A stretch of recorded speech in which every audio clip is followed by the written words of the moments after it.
I regret cheating on my husband. Not because I got caught. Not because it ended my marriage.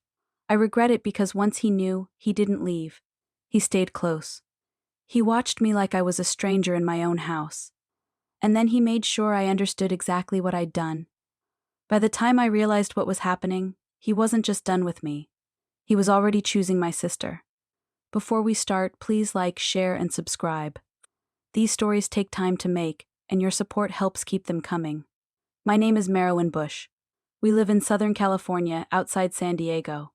Close enough to feel the ocean air on a warm night. Far enough to still have traffic and stress in real life. My husband Robert is in his mid-40s. He's a high-flying business owner. The kind of man people call driven when it's working. And the kind they call cold when it's not. We have 2 kids, both under 5. They're loud and sticky and adorable. And they're the best thing that happened to us. They're also the thing that quietly changed everything. Robert and I had been together nearly 15 years, married for 10. We built a company from the ground up. I own a stake too. I was there at the beginning. I was the one doing invoices at the kitchen table while pregnant. I was the one answering emails with a baby on my shoulder. That matters later. From the outside, we looked solid. Nice home, successful business, 2 kids. Vacations that made other people jealous. From the inside, we were 2 exhausted adults trying to keep a machine running. The machine was our life, and the machine didn't care how we felt. There was a time when people noticed me first. Not my sister. Me. I was the blonde one. The warm one. The woman who looked like she slept. The kind of woman who got free drinks without asking. Then motherhood happened. Then stress happened. Then the kind of tired that lives in your bones moved in and refused to leave. People still told me I was attractive. I believed them in the way you believe a compliment from your aunt. Polite. Nice. Not something you feel in your body. I didn't feel sexy anymore. I felt like a list. Lunches. Laundry. Dentist. Preschool forms. Payroll. I also felt guilty for feeling that way. Because I had a good life. So I told myself I had no right to complain. And that's how you end up starving in a full pantry. Robert didn't hit me. He didn't scream at me. He didn't cheat first. He just slowly stopped seeing me. Conversations turned into logistics. Touches turned into accidents. Sex became something we scheduled. Then skipped. Then stopped mentioning. It wasn't a fight. It was worse. It was nothing. I tried to talk about it. I did the classic things. Date night. New lingerie that made me feel like a mom playing dress up. A weekend away where we mostly slept because we were exhausted. Robert would nod and say he understood.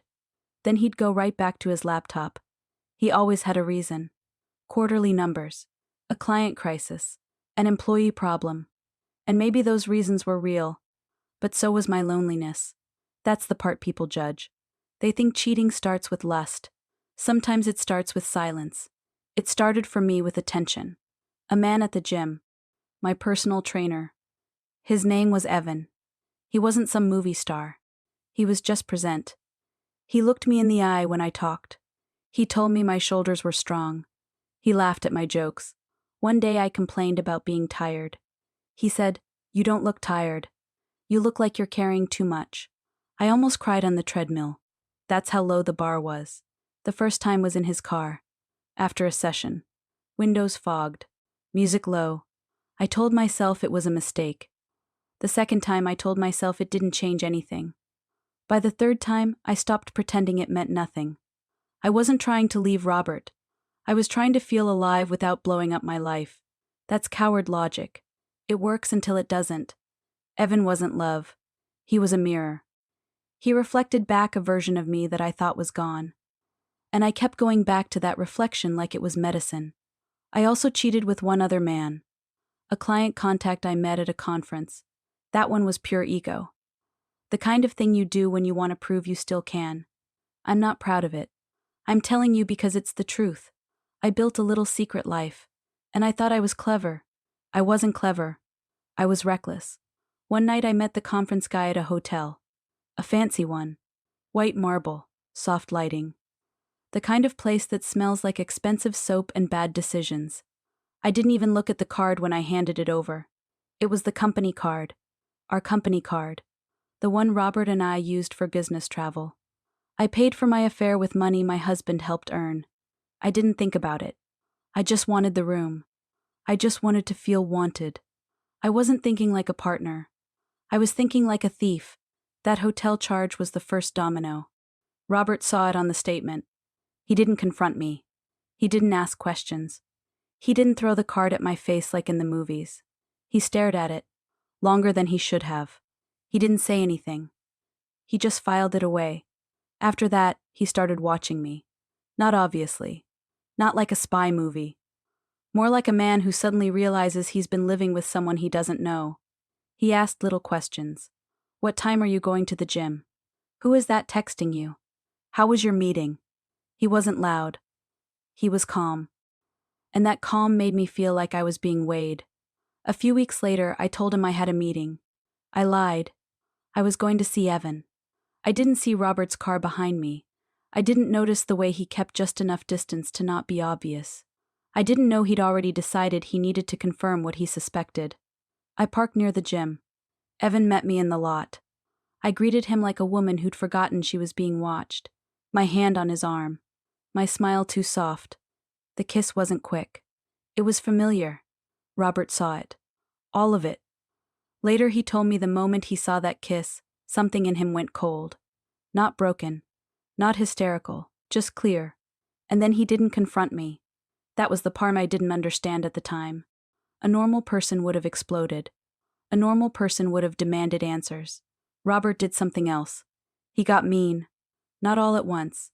Not enough for me to point at and say, "You're abusive." Just enough to make me feel small. He corrected me in front of employees. He would say, "That's not how it works," with a smile that made everyone laugh. Like I was a kid who'd raised her hand with the wrong answer. He started calling me Marilyn in a tone that sounded like he was tasting something sour. "Marilyn, do you mind not interrupting? Marilyn, we talked about this. Marilyn, it's not that hard." He stopped touching me. Not even accidental touches. Not even brushing past me in the kitchen. He moved around me like I was furniture. And then he started laughing more. But not with me. My sister Kylie started coming around more. Kylie is mid-30s. Brunette. Big green eyes. Classic curves that look like a painting. People have always told her she looks like Marilyn Monroe. Which is funny. Because my name is Marilyn. And she looks more like her than I ever did. Kylie has her own successful career. She makes good money. She is smart. And she has always been the kind of pretty that doesn't need effort. She wakes up looking like a shampoo commercial. I wake up looking like I survived a small war with toddlers. Kylie and I have always had a complicated relationship. Not toxic. Not dramatic. Just uneven. Here is the part I have to admit. I was never the best big sister to her. When we were younger, I was the one who got attention first. I leaned into that.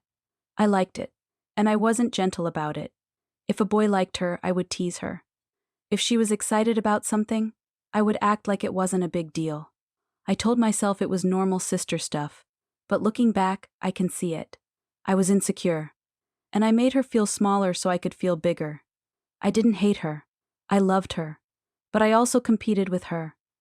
And sometimes I didn't even notice I was doing it. So when Kylie came around more, part of me felt relief. Like maybe we were finally in a good place. Robert invited her. That should have been my first clue. He would text her about family dinners. He would ask her to come over for the kids. He would say, "The kids miss Aunt Kylie."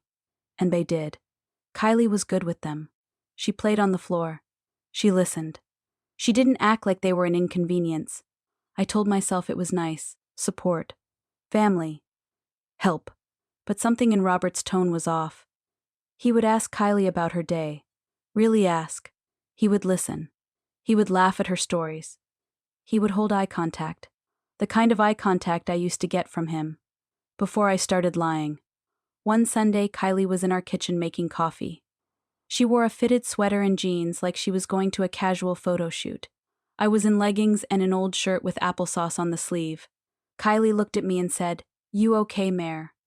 She called me Mare when she wanted to be sweet. I said, "I'm fine." Robert walked in and said, "She's always fine." He said it like a joke, but it wasn't funny. Kylie laughed politely. Then she looked at me. Her face changed for a second. Like she felt something. Like she knew something. That's when I started feeling crazy. Because nothing was happening, but everything felt wrong. Then Robert started messing with me. He would say things like, "You've been glowing lately." Glowing. A woman who hadn't slept 8 hours in 5 years. He would say, "Someone is keeping you happy." Then he would smile like he was being playful. I would freeze, then force a laugh, then change the subject. He started leaving his phone face up, unlocked, like he wanted me to look, like he wanted to test me. One night, he came home later than usual. Not super late, just late enough. I asked, "Everything okay?" He said, "Just busy." Then he kissed my forehead like I was his aunt. I said, "Are you mad at me?" He said, "Why would I be mad at you?" He said it with that calm voice, the one that made me feel like I was standing in court without a lawyer. A few days later, he suggested Kylie come with us to a kid's birthday party. More hands, he said. More help. At the party, he stood next to Kylie most of the time. Not touching. Not obvious. But close. Close enough that people noticed. One of the moms leaned toward me and whispered, "Your sister is stunning." I smiled. The kind of smile you make when you're trying not to throw up. On the drive home, Robert said, "Kylie is easy to be around." That was all. Just one sentence. Like he was talking about weather. I couldn't take it anymore. That night, after the kids were asleep, I confronted him. "What is going on with you?" I said. "You've been awful for weeks. Sharp. Cold. Like you hate me. Why are you doing this?" He didn't even blink. He just looked at me and said, "You know why." My mouth went dry. I said, "No, I don't." Because I was still trying to lie my way out. Even then. He leaned back in his chair. Controlled. And he said, "I saw the hotel charge. And then I saw you." My stomach dropped so hard I felt it in my knees. "What do you mean you saw me?" I whispered. He said, "I followed you. I wanted to be wrong. I wasn't. I tried to speak. I couldn't. My throat felt tight. Like my body was trying to protect me from my own words." Robert stood up. He walked to the kitchen. He poured himself a glass of water. Then he came back and sat down like we were discussing a schedule. He said, "How long?" The way a boss asks about missed deadlines. I started crying. Not loud. Not pretty. Just tears and shame and panic. I said, "It's not what you think," which is what every guilty person says. And I hated myself for saying it. He smiled. A small smile. No warmth. He said, "It's exactly what I think. Don't insult my intelligence." That's another thing he loved saying. Intelligence. Like feelings were a math problem. I confessed. Not all the details. But enough. I told him about Evan. I told him about the conference guy. I told him it had been more than once. I told him I was sorry. Robert nodded once. Then he said, "Okay." The same word he used when an employee quit. I said, "Are you going to divorce me?" He said, "Not yet." That word. Yet me's. It sat in the room like smoke. The next morning, he made pancakes for the kids. He kissed them. He packed their bags. He looked normal. To me, he was different. He was polite. Not kind. Polite. And Kylie kept coming over. At first, I thought she was coming to support me. She would text. "Want me to bring dinner? I can take the kids for an hour. I'm here if you need me." I wanted to believe her.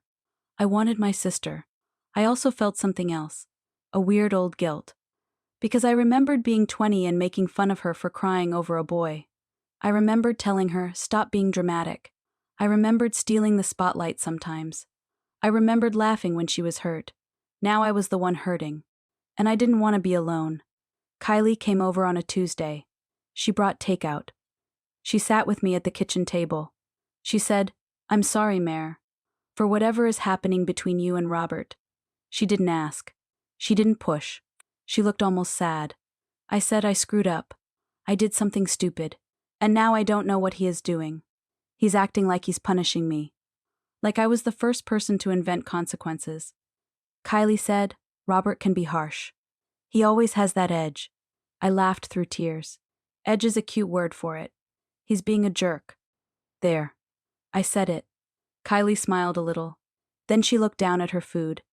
Then she said, You know he's not the type to forgive. Not cruel. Not blaming. Just truth. That night, Robert came home and saw Kylie's car.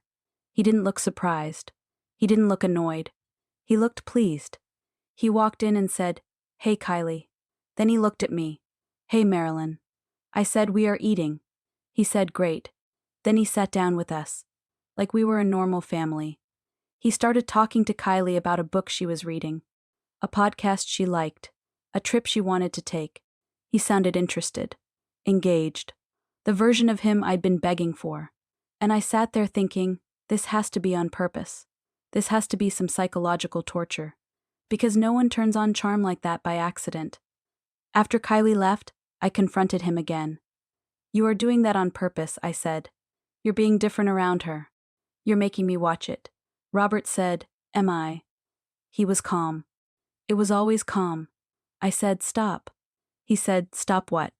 Like he had no idea. I said, "Stop acting like you actually like her more than you like me." He stared at me for a second. Then he said, "Maybe I do." Then he walked away. That sentence hit like a slap. I didn't sleep that night. A few days later, I found a hair tie in his car. Not mine. Kylie wears her hair down most of the time. But she also works out. She would use a hair tie. I held it in my hand and stared at it. My brain tried to protect me. It said, maybe it is from an employee. Maybe it is old. Maybe it is nothing. Then I remembered the hotel charge. Then I remembered being kissed in a parking lot. Then I remembered how easy it was to lie to yourself. I looked at Robert and I said, "Are you seeing someone?" He smiled. That small smile again. And he said, "Why? You worried." I said yes. And then I hated myself for that too. He said, "You don't get to be worried." That was the first time he said it out loud. The rule of his revenge. I said, "So you are." He said, "I didn't say that." He was enjoying it. That's the part that made him mean. Not the cheating. The enjoyment. A week later, my mom called. Her voice was careful. The way people sound when they're about to hand you a bomb. "Marilyn," she said, "you should sit down." I already knew. My body knew before my brain caught up. I said, "What?" She said, "Kylie and Robert." I didn't want to believe it. But I saw them. At the farmer's market. Holding hands like teenagers. And then they got in his car. My vision went blurry. I sat on the floor in my laundry room like a woman in a sad commercial. I whispered, "No." My mom said, "Honey." And that was it. Just honey. No judgment, just grief. When Robert got home, I didn't scream. I didn't throw things. I stood in the kitchen. Because I was too shocked to be loud. I said, "Are you sleeping with my sister?" He took off his jacket slowly. Like he had all the time in the world. He said yes. One word. No shame. No apology. I said, "How long?" He said, "Long enough." I said, "You did this to hurt me." He shrugged. A full-grown man shrugging like a teenager. That's when I realized he was enjoying being cruel. He said, "You hurt me first." I said, "With strangers. She is my sister." He looked at me and said, "You made choices." I made choices. Don't act like you're the only one allowed to be messy. I said, "Are you in love with her?" He paused. Just long enough for hope to try to sneak in. Then he said, "I like how she makes me feel. She respects me. She's not lying to my face." That line. Not lying to my face. It made me want to vomit. I said, "You are punishing me." He said, "No. I am balancing the scales." He actually said scales. Like he was some ancient judge. I said, "You are being an asshole." He laughed. Finally. A real laugh. He said, "Now you're seeing me." The next day, Kylie came over. She didn't text first. She didn't ask if it was okay. She just showed up like she belonged. She walked in and said, "Hi." Like we were about to watch a movie together. I stared at her. Then I said, "You slept with my husband." Kylie's eyes got shiny. She looked like she might cry. But she didn't. She said, "Marilyn, I didn't plan it. It just happened." I laughed. I couldn't help it. It came out sharp. I said, "That's the same line I used. Is that what we are now? Two sisters sharing one script." Her face tightened. Then she said, "You cheated first." There it was. The family verdict. The simple math. You started it. I said, so you thought you would finish it. Kylie whispered, I didn't want to hurt you. I said, then you should have stayed out of my marriage. That's not complicated. She looked down. Then she looked up. And she said, I'm not a kid anymore. I don't have to be second. Not to you. Not to anyone. That hit me in a place I didn't expect. Because it was true. And because I'd helped make her feel second for years. I swallowed. Then I said, you're right. You don't have to be second. But you didn't have to take my husband to prove it. Kylie flinched. Then she said, he came to me. That was her defense. Like it made it better. Like being chosen by a married man is a trophy. I said, of course he did. Robert loves a plan. He's not impulsive. He's calculated. If he wanted to hurt me, he would pick the sharpest knife. And congratulations. You were available. Kylie's cheeks flushed. She said, that's not fair. I said, neither is this. Then she said something that told me it was already deeper than sex. She said, he sees me. I stared. Then I said, so that's what this is. You dated pretty boys with abs and empty brains. And now you want stability. And Robert is stability. Kylie's mouth tightened. She said, you are acting like he is an object. I said, he is acting like I am. So yeah. Welcome to the game. That was the first zinger I landed. And it didn't make me feel better. It just made me feel awake. A week later, Robert told me he wanted a divorce. Not in a dramatic way. In a meeting. Like we were ending a contract. He said, I am filing. I want this to be clean. I want 50-50 with the kids. And I want to keep the business stable. Of course he did. He wanted clean. He wanted stable. He wanted control. I said, you slept with my sister. And you want clean. He said, you slept with 2 men. And you want sympathy. I said, I want my kids to not be collateral. He nodded. That was the only time I saw something like respect. He said, then don't make them collateral. We agreed to shared custody. 50-50. He deserved his kids. He was a good father. He packed lunches. He did bedtime. He showed up. That made it harder. Because I couldn't paint him as a monster. He was just a man who chose cruelty as therapy. The divorce went through in less than a year. Because Robert had already been planning it while I was still bargaining in my head. When the paperwork came back, I realized he'd already spoken to an attorney before I confessed. Before I even knew he knew. He had been preparing. While I was still lying. That was twist 1. Not that he cheated. That he was planning long before he admitted anything. He didn't react. He strategized. During the financial split, the hotel charge came up. The company card. The fancy hotel. The date. The room. The accountant asked me about it. Professional. Like she was asking about office supplies. Robert sat there and watched me answer. He didn't look at me with anger. He looked at me like he was watching a documentary. Like this was proof of a theory. I felt heat crawl up my neck. I said it was a mistake, which is what people say when they get caught. Even in paperwork. After the meeting, Robert said, that charge was the moment I knew. I didn't want to believe it, so I followed you. And then you kissed him like you'd been doing it for months. He said kiss like it was a dirty word. Then he leaned close and said, I didn't even have to check your phone. You gave yourself away. I could tell he liked saying it, like the truth was a weapon. He added, I kept that charge in my pocket like a receipt. Every time I felt sorry for you, I remembered it. A receipt. That's what I was to him now. A transaction. After the divorce, Kylie moved in with him. Not immediately, but fast enough to make it clear this was not a fling. This was a choice. I had to hand my children over to a house where my sister cooked their dinners, where she helped with bath time, where she read bedtime stories. The first time I dropped the kids off, Kylie opened the door. She was wearing one of Robert's sweatshirts, hair down, barefoot, like she lived there. Because she did. She smiled and said, hey, like I was a neighbor. I looked past her and saw Robert in the kitchen. He didn't come to the door. He just raised his hand like he was greeting a coworker. I felt something crack. Not loudly. Quietly. Like a bone that heals wrong. I got in my car and drove down the street. Then I pulled over and cried until my throat hurt. Here is the ugly truth. I was disgusted by them. And I was also jealous. Not of the sex. of the ease. Kylie got Robert's attention. The version of him that listened, that asked questions, that acted like a man with a heartbeat. And I was left with my regret, and my empty house on my off days. But time does what time always does. It makes you live. After a few months, I noticed something. My kids were okay. They were not scared at Robert's house. They were not miserable. They talked about Kylie like she was fun. They said she made pancakes. They said she played games. And one night, sitting alone, I had a thought that felt like betrayal to myself. If another woman is going to help raise my kids, it might as well be my sister. At least I know she is not cruel to them. At least I know she will keep them safe. At least I know she will not resent them. Because she loves them. That thought didn't make what she did okay. But it kept me from drowning. I also had to admit something else. I didn't just lose Robert. I lost the version of myself that believed she could do whatever she wanted and still be loved.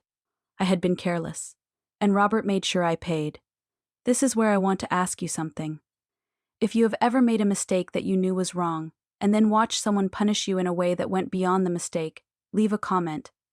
If you have ever been judged forever for one season of your life, leave a comment. You are not alone in that. Around the 1-year mark, Robert started acting different again. Not kinder. Different. He began showing up at school events with Kylie on his arm. Not hiding. Not subtle. It felt like he wanted the world to see. One day at preschool pickup, a mom I barely knew said, "Oh my gosh, I thought that was your sister." Then she lowered her voice. "Is that your husband's new partner?" New partner. Like it was a business move.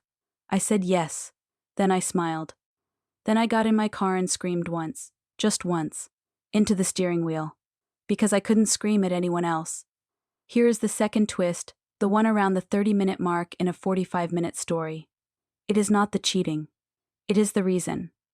About 18 months after the divorce, I found out Robert had been meeting with Kylie before I confessed. Not sleeping with her. Meeting. How did I find out?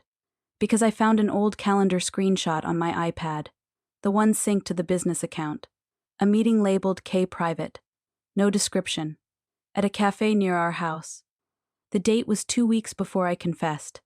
2 weeks before I even knew he suspected anything. I stared at it. Then I started scrolling. There were more. A few short meetings. All labeled K, all at the same cafe. I felt sick. Because that meant this. Robert did not just fall into Kylie after I cheated. He had been building that bridge while he was still married to me. While he was still sleeping in my bed. While he was still eating dinners I cooked. He had been laying track. I confronted Kylie about it. Not with rage. With a kind of tired clarity. I said, "Were you meeting him before I confessed?" Kylie paused. Her eyes flicked away. That told me everything. She said, "He needed someone to talk to." I laughed. A real laugh. Because of course. The married man needed emotional support from the wife's sister. How convenient. I said, "So you were his therapist. And then his revenge. And then his girlfriend." Kylie's cheeks flushed. She said, "It is not like that." I said, "It is exactly like that. And don't insult my intelligence." That was my first time using his line back at him. It felt good. Like putting on an old jacket that finally fit again. Kylie said, "You were not there for him. You were somewhere else." She said it softly. Like she was stating whether. I said, "You could have said no. You could have been my sister." Kylie's eyes got wet. Then she said, "You were never the easiest sister to be. You know that. And I loved you anyway. But I got tired of being the one who always understood you." That one hurt. Because she was right. I swallowed. Then I said, "I know. I wasn't the best big sister. I was selfish sometimes. I treated you like competition when I should have treated you like family. I can admit that. But I still didn't deserve this." Kylie looked down. Then she whispered, "I didn't think it would become real." Real. As if sleeping with my husband was imaginary until feelings showed up. I said, "You don't trip and fall into a married man's bed. You take off your shoes first." She flinched. I didn't apologize. Later that week, I confronted Robert. I didn't call. I showed up at his office. Because if he was going to rewrite history, I wanted to say my part in his face. He looked surprised to see me. Not scared. Not guilty. Just slightly annoyed. like I was a meeting he didn't schedule. I said, "You were meeting Kylie before I confessed. Don't lie." He leaned back and said, "So you found that?" He didn't even deny it. I said, "So you were lining her up. You were already moving. You were already shifting your life. And you want to act like this was a reaction." He looked at me and said, "I needed someone who was not lying. And yes, I was angry. And yes, I wanted you to feel what I felt." Then he smiled. That small smile. He said, "And you did." That was the meanest thing he ever said. Because it was true. I did feel it. I felt replaced. I felt erased. I felt like my body, my time, my sacrifices, all of it had been cashed out and traded in for a newer model. I said, "You didn't just leave. You rewrote me. You made me the villain so you could be the hero. And you used my sister as the stage." Robert shrugged. Again. That teenage shrug. He said, "You made choices. I made choices." I said, "You could have divorced me. You could have walked away like a grown man. But you chose my sister. Because you wanted to hurt me the most." He looked me dead in the eye and said, "Yes, I did. And I would do it again. Because you needed to learn." That's what he meant. That I needed to learn. I stared at him for a long second. Then I said, "You're not a teacher. You're a man who got hurt and decided cruelty was a hobby." His jaw tightened. That was the first time I saw him react. He said, "Get out." I left. But I walked out with my spine straight. Because I realized something. Robert wanted me to beg. He wanted me to collapse. He wanted me to be small. I'd been small long enough. That night, I sat in my own living room. Quiet house. No kids. No husband. Just me. And I did something I hadn't done in years. I told myself the truth without dressing it up. I cheated. I broke vows. I lied.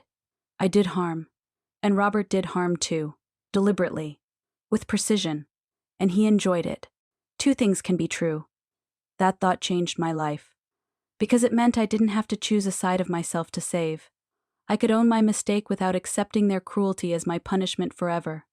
Over the next year, I worked on myself in a way I had never done. Not therapy talk. Not manifesting. Real work. I went back to being active in the business, but on my own terms. I stopped trying to win Robert's approval. I stopped trying to be the cool ex-wife. I became competent again. I started dressing like I mattered. Not for a man. For me, I went to the gym for health, not attention. I switched trainers. I stopped feeding that old hunger. I also learned something about being 40. You can't outrun your choices, but you can outgrow them. Kylie and Robert stayed together. At first I hated that. Then I accepted it. Not because I approved. Because reality doesn't care what you approve of. I also watched my kids. They loved their dad.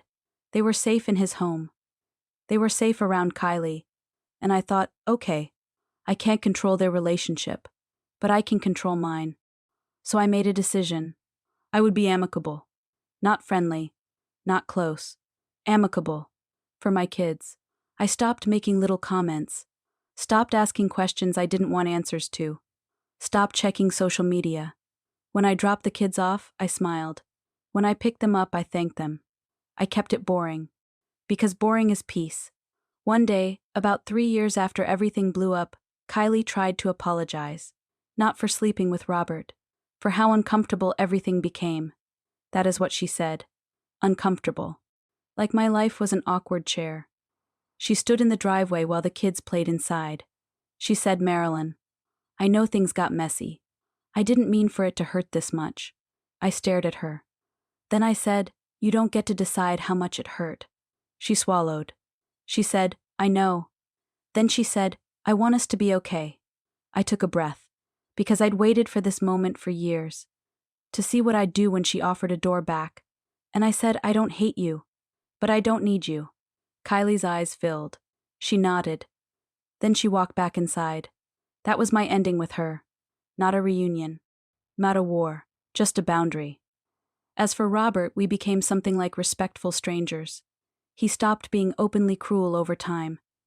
Maybe because the thrill wore off. Maybe because life moved on. Maybe because he got what he wanted. I don't think he ever fully regretted hurting me. But I also don't need him to. because I'm not building my life on his conscience. I regret cheating on my husband. I regret becoming someone who looked for validation instead of honesty. I regret not facing my loneliness like an adult, but I don't regret what I learned. I learned that attention is cheap, but dignity costs, and it's worth paying for. I learned that being desired isn't the same as being loved, and being loved isn't the same as being respected.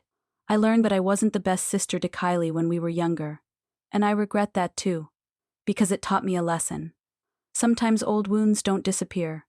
They just wait for a moment to matter. I also learned something that sounds simple, but it's not. You can make a mistake and still deserve a life. You can do something wrong and still choose to be better. You can regret your actions without living in shame forever. Robert and Kylie are together. They are happy, and I have accepted that, not because it feels good, but because fighting it doesn't change it. I am focusing on learning to love myself before trying to love another person. I am building a life that doesn't require me to hide, or chase, or prove. I am not trying to become the old Marilyn again, the one who needed attention like oxygen. I am trying to become the woman who can breathe on her own. My name is Marilyn Bush, and that was my story. If this story hit you, please like, share, and subscribe. And if you have ever had to rebuild yourself after a mistake, leave a comment. Not for me, for the person reading who thinks they are the only one.